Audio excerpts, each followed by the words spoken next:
നമുക്ക് ഒരു ഐഡിയ ഇല്ലെങ്കിൽ നമുക്ക് എല്ലാം നോട്ടിലോട്ട് എഴുതണം എന്ന് തോന്നും.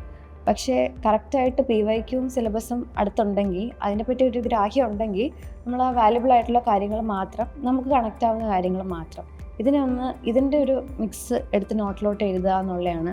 പത്രം വായിക്കുന്ന നോട്ട്സൊക്കെ ഡിജിറ്റലി ആയിരുന്നു നോട്ട് ചെയ്തിരുന്നത്. ബാക്കി സ്റ്റാറ്റിക് ഏരിയ ക്ലാസ്സിൽ ഹാൻഡ് ഔട്ടിൽ നിന്ന് എഴുതുന്നത് അതെല്ലാം പേപ്പറിലായിരുന്നു. പക്ഷേ ഡെയിലി വർക്ക് ചെയ്യണം, ഡെയിലി ഇത്ര അവേഴ്സ് ഇതിനു വേണ്ടി പുട്ടിങ് ചെയ്യണം. കാരണം ഇതിന് ഒരുപാട് കാര്യങ്ങളുണ്ട്, അത് നമുക്ക് ഒറ്റയടിക്ക് ചെയ്യാൻ പറ്റില്ല. ഡെയിലി ചെറിയ ടാസ്ക്കായിട്ട് ചെയ്താൽ നമുക്കത് ഫിനിഷ് ചെയ്യാൻ പറ്റും. അപ്പോൾ അതിനിപ്പോൾ തിരിച്ച് ആ ടേബിളിൽ വന്ന് ഇരിക്കാനായിട്ടൊരു ഡിസിപ്ലിൻ വേണം എന്നെനിക്ക് തോന്നിയിട്ടുണ്ട് ഈ ഒരു ജേണിക്ക്. ചുറ്റും കാണുന്നതിൽ നിന്നും ഭയങ്കര അൺസർട്ടനാണ്. ഒരു മോട്ടിവേഷനൊക്കെ അങ്ങ് പോകും, വെയർ ഔട്ട് ആവും കുറച്ച് മിഡിലൊക്കെ എത്തുമ്പോൾ.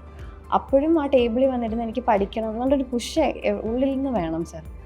ആ ഒരു പുഷ് ഉണ്ടെങ്കിൽ നമുക്ക് അവിടെ ഇരുന്ന് പഠിച്ച് നമ്മളോട് ഒന്ന് ഓണസ്റ്റ് ആയിട്ടുള്ള എഫേർട്ട് ഇടാൻ പറ്റുള്ളൂ എന്ന് എനിക്ക് തോന്നുന്നു.